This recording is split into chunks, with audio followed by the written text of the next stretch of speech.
Hey, what's up my loves? So I figured that we could do a little belly waxing, putting myself out there. For some reason, every time I'm pregnant, my belly seems to have a little more fuzz on it, and it just kind of distracts me. So we're gonna do some belly waxing on my big pregnant belly today. And we're using hard wax. I got this one from Gigi, and let me show you what it looks like. So my wax looks like this now, and you can see it's the point where it's more like a liquid, and that's where I like it. So satisfying. Oh my gosh. This is where you want it though. Look how gorgeous that is. You want it pretty liquidy, but like solid enough to where you can flip it around. This is still hot, I can tell, but you want that consistency of a ball to form on the end. Get it enough so that you can control it. Especially for the belly area, it's gonna be too hot for the belly. So when you're in a professional environment, you don't want to blow on your stick. You want to wave it around just because of sanitary purposes. You don't know if the person wants you to necessarily blow on their product. This is just regular Dickinson's witch hazel. Just a regular witch hazel, and we want to expose the area. Again, I do this just because I'm thrown off by the amount of hair that grows on my belly when I'm pregnant, and so you can kind of guide the hairs in the direction that you're going to be waxing it, because you're going to be applying the hairs on in the same direction and pulling the wax off in the opposite direction. Let that air dry. So we're 6 months in now. Let's just talk while I let this dry up a bit. Whew, definitely feeling heavier and heavier. Yeah, I just want to rest more often these days, and this is decent. We can rub in the rest of the moisture, and let's go ahead and powder.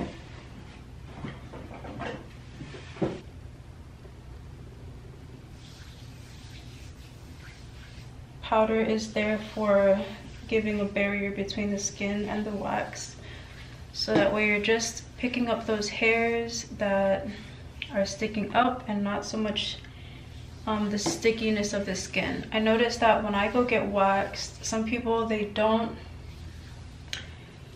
apply the powder, and that's simply because if it's stickier, then the wax is gonna be it's gonna be stickier. It'll grab more hair. Okay, so just looking at the pot now, I'm going to show you this a few times, and then we'll just go straight into waxing. Here we have our ball. Just about that, nice and thick.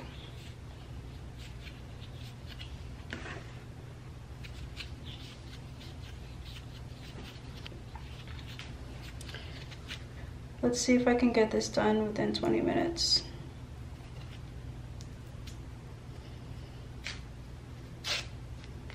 Just keep breathing. You can use your stick to pull up a little lip and just pull it off as fast as you can. And we're gonna move on to the side. Let's like get it a little bit cooler. And you can see how it's kind of coming together now. Let's start from the top to the bottom just so it's organized, and we're just gonna start. Let's see. Yeah, that temperature is nice now. Oh. Slightly hot. You can always communicate. Everybody's body temperature and tolerance levels are different, so you can always communicate with your clients. You know, does that feel comfortable for you? How is it? Is that hot? Is it, you know, how are you doing? You can talk to them, get their mind off of it. And now we're just gonna take these off. And this one as well, you can use your next strip to pull the next one. I find that when I'm pregnant, I can't tolerate such high levels of heat on my skin. I think it's the estrogen. But this is gonna be so soft and so smooth after. It'll shine better, you know. So again, not focusing too much on the perfection of the strip, just getting it on, getting it off.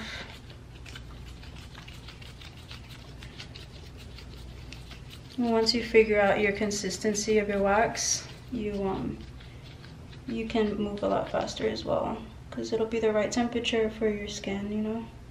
This is a little bit thin. I could tell it's already too hot. You'll become a master at it the more you do it. But I don't even know how this turned into like a tutorial video, because I was actually planning to come on here and just have some fun, but I feel like my professional side is coming out right now because I've done this for so long. And I genuinely love waxing. Like, this is so pleasing to me. Now let me see, because we're pretty much getting to the finishing part on my left side. I'm gonna try to get you over here. My belly is itching. Need some moisturizer. So notice that I'm skipping over one strip space there. And I'm just gonna go back and forth. Just a little bit of an overlap, so that way I can ensure that I'm getting every little area of my belly. So here we go. We're going back over the overlapped wax, unwaxed area that I didn't get. And you can go backwards as well, it's fine, as long as that area is already waxed. We go down here, pull it out, drag it out, drag it out.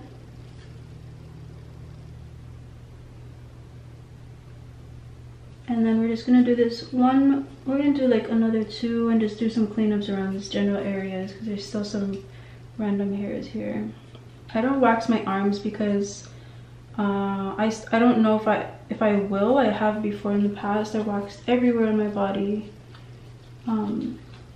I just like my arm hair. I don't have a problem with it, so I don't take it. I find that my arms, I like having some kind of like natural arm hair there, so it looks good on other people when I see it done. And it just depends on how your hair grows in and how you feel, you know, if you feel comfortable with your arm hair or not. I like it both ways when I see it on other people, but on myself I really like to just leave it alone. Yeah, so I'm just gonna go ahead and take this one off. It's all up to you, baby girl, and you can try both. It'll grow back, it'll just grow back thinner. I think what happened to me is that somebody told me like, you have hairy arms, and I went and I shaved it when I was first going off to college, and I shaved it and my whole arm like broke out and all these hives. But of course that's from shaving, it's not from waxing, so it's different. But ever since that happened to me, I realized how sensitive the arms are, especially back here. It's very, very sensitive. Even with waxing, when we wax, we can use the soft wax, which is more sticky, on the lower arms, but on the back of the arms, it's highly essential to use. It's highly recommended to use the hard wax. It's better for sensitive skin. Generally, this lower area of the belly is more sensitive, and so I'm just gonna wait till this cools off a bit more. A little more thick, a little more thick. And then I'll start from up here and go all the way down here. All the way back. And this part is already waxed, so I'm not concerned about being in the really proper direction. I'm just more concerned about keeping it clean on the edges. Keeping it clean, as clean as I can. Just looking at a mirror so I can't. I'm trying to see it from the reflection. You can do this on other people in 5 minutes, 5-10 minutes. Once you get this timing down. So just to do the calculation on the whole body, you know, you kind of get your time, you get more and more proficient with your time, or efficient with your time. I'm just using the witch hazel again, the same witch hazel, this one. You would generally use some sort of aloe vera to cool off the area now and to seal back in all of that moisture give it that protection and soothing vibe that it needs. And then you want to go in with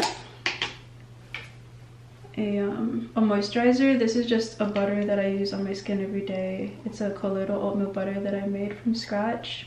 But that's the last part. I like using colloidal oatmeal, the butter that I made, because it is going to really calm this area down, and it's got mango butter, so it's good for preventing those little stretchies. Yeah, no, just soothing it. That really feels so good. And that's it.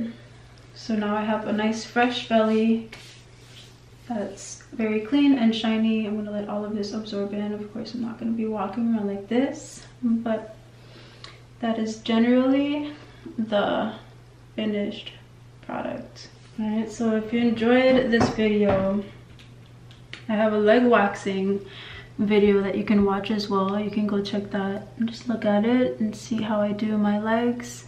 It's pretty far back in the past, so you can check that out. That's how I wax my belly.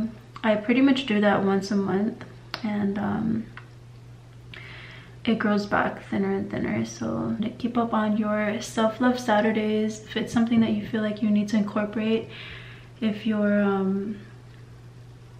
maybe feeling like a lack of confidence, or like you're not feeling yourself, maybe you're giving a lot of people your energy and you're feeling very drained, like I need love, you know, I'm always devoting to the kids and serving my husband, and you need some moments for yourself, I suggest that you just go ahead and